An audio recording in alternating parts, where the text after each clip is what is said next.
Hey everyone, Mr. Sujano here, your source for gaming, tech, emulation, and open source news. Let's get started. Alright, we'll kick things off talking about PlayStation 3 emulation with RPCS3, and RPCS3 just put out a massive update. So at the time of filming, version 0.0.30 alpha is the latest update. If we take a look under what's changed here, there is a whole lot. This is an absolutely massive update. Now we've covered a lot of this in previous videos, but this is basically the total of about a half a year's worth of work. I mean, for reference, version 0.0.29 alpha was released at the end of July. The RPCS3 team says since version 0.0.29, there are 490 new commits, 565 source code files that have been edited, 32,452 lines of code that were added, and 12,759 lines of code that were deleted. There were 16 code contributors and 155 days of development. If you are curious about this one, I'll drop a link to the entire changelog in the description below, and I do recommend checking it out.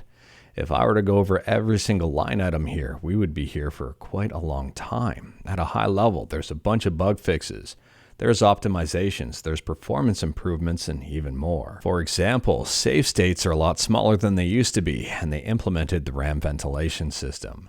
Save states used to be held entirely in the RAM, and that could be a problem when they were about a few hundred megabytes to a few gigabytes, especially for systems that didn't have a whole lot of RAM available. Well, with the RAM ventilation system, some of that is offloaded to the disk. For those of you who like trophies, they added in a new feature here to allow you to lock or unlock trophies simply by right-clicking on the trophy when the game is not running. As for game compatibility, I do recommend checking out their compatibility tracker, and I'll drop a link to that in the description below as well.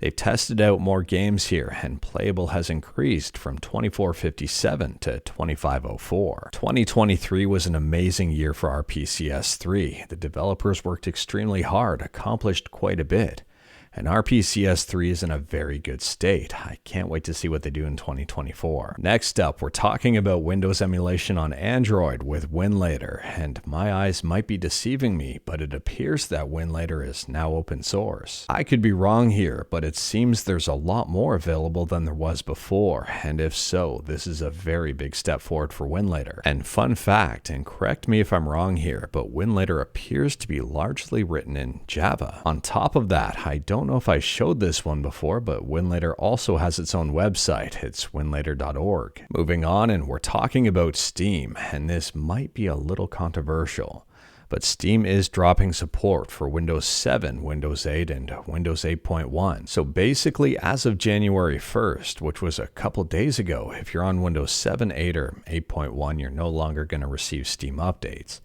They say they expect the Steam client and games on the older operating systems to continue running for some time without updates after January 1st, but we are unable to guarantee continued functionality after that date. For those asking why Valve is doing this, they say this change is required as core features in Steam rely on an embedded version of Google Chrome, which no longer functions on older versions of Windows. In addition, future versions of Steam will require Windows feature and security updates only present in Windows 10 and above. Valve recommends updating to a much newer version of Windows, possibly 10 or maybe even 11. I'd recommend updating to something like Linux. I mean, Linux Mint isn't too bad at all. And for reference here, this decision from Valve is probably affecting a much smaller amount of people than you'd think. According to the latest Steam survey, less than 1% of Steam users are using Windows 7 or 8.1. And interestingly enough, Windows dominates this list as a whole, with 96.4% of Steam users using Windows. Linux is beating OS X. We've got 1.97% of people using Linux, and 1.63% of people using OS X. Next up, we're moving into the rapid fire section, and first on the docket here is some television emulation on the Nintendo DS. NINTV DS just got a brand new update. So version 4.5 brings about some improved overlays. Rosie is kind of covering it. I'll move her this way. They also added some meta key mapping to unthrottle or speed up the emulator. and also brand new screenshot handling. Next, we're talking about Stella DS, an Atari 2600 emulator on the DS and DSi. Version 7.2 just dropped, and we've got a small performance improvement, a very small but a nice one. Another partial frame of performance on CDFJ games. Next, GroovyMAME, where MAME stands for Subscribe to Mr. Sujano, or Multiple Arcade Machine Emulator, depending on how you want to interpret that. Just got a brand new update here, and it now supports Linux. GroovyMAME is a very neat fork of MAME. It's designed for CRTs, and it's free and open source. Next, we're talking about GameCube and Wii emulation with Dolphin, and Dolphin's got an update here that might fix some audio in a specific game. The latest version of Dolphin can be found right on Dolphin's website, dolphin-emu.org, and click on Download, and then scroll down to Development Versions. The latest version here is 5.0-20880, and this one fixes the echo effect in Mario Kart Double Dash. Apparently it was much too quiet and you could barely hear it, and this amplifies it quite a bit. It is worth noting that this is for HLE. LLE was apparently fine. Next, we've got PlayStation Vita emulation with Vita 3K, and we've got a couple updates here. To be specific, this is for the PC version of Vita 3K, and Mac2 has implemented a synchronous pipeline compilation for the Vulkan renderer. It is enabled by default, and it may have a perceived performance improvement. If you're getting a lot of graphical glitches, you can disable it even while in game. And the second update fixes some graphical glitches in Freedom War and Tales of Hearts, as well as lighting issues in FIFA, and it's needed for Spider-Man to render correctly. Moving on, and if you've got the North American version of Clockwork Night 2 for the Sega Saturn, well, this might be your lucky day. It was revealed during Christmas that there was kind of an undiscovered code.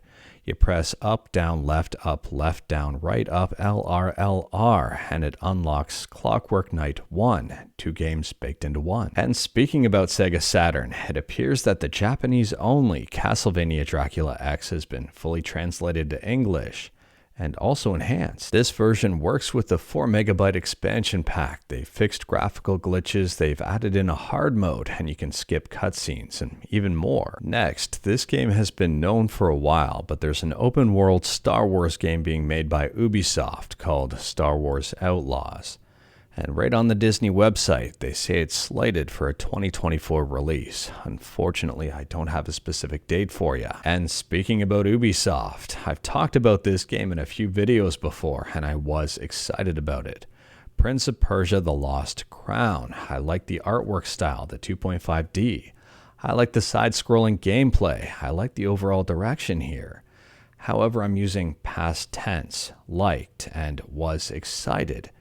And that's because I saw the price on the Nintendo eShop. This is in Canadian dollars though, but $70 for the game and $80 for the deluxe edition. Today was honestly the first day I saw the price of that game, and immediately it puts it in a very high category here where I'm expecting a lot of quality from it. And I'm no longer interested in paying that money for the game based on what I've seen. I hope I'm wrong. I hope I'm surprised. I hope that this is a really good game, but this price point is immediately giving me some doubts. Let me know your thoughts about it in the comments below. Moving on, and it appears that Sony is facing some hefty fines from French regulators over questionable third-party controller practice. The fine is reportedly for about 14.8 million USD, and there are two big things here. The first thing they're saying is that Sony implemented technical measures in November 2015 to combat counterfeiting, which inadvertently affected the proper functioning of third-party game controllers produced without an official Sony license. These third-party controllers faced regular disconnections during console operating system updates due to Sony's measures, which were deemed disproportionate. And secondly, the antitrust body highlighted a lack of transparency in Sony's licensing policy.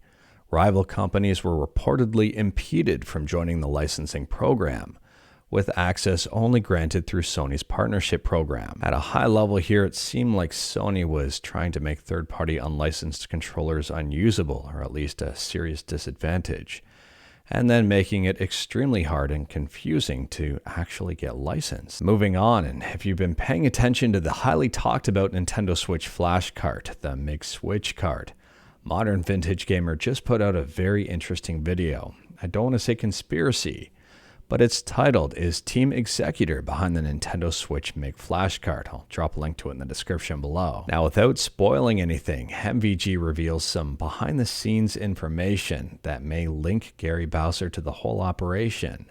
The same Gary Bowser that was sentenced to prison and also fined about $14 million for previous exploits. Next up, if you're waiting for the next generation of Samsung Galaxy phones, your wait is almost over. They've already been leaked left, right, and center, at least information about them. But they're officially being unveiled on January 17th, and you can pre-order and pick one up then. And last up here, it turns out I might be an unofficial Fisher-Price Little People neighborhood figure, at least according to this image. This one was spotted by Ruler over on Twitter, and let me know your thoughts about this one in the comments below. Is there a resemblance here or not? And as a bonus piece of news, Steam unveiled the most popular games on the Steam Deck in December, sorted by playtime. In first, we've got Baldur's Gate 3, in second, Cyberpunk, and in third, Dave the Diver. No surprise to any of those. I am surprised to see Disney's Dreamlight Valley on the list. Should I be surprised? Let me know in the comments below. But anyways, that is all I've got for you in this one. Straight to the point, all stuff and no fluff, or one fluff. We talked about a bunch today. Let me know your thoughts about absolutely any of it in the comments below. If you like this video, leave a like. If you didn't like this video, leave a like. Hit that subscribe button, check out my other videos. Don't tempt fate, save your state.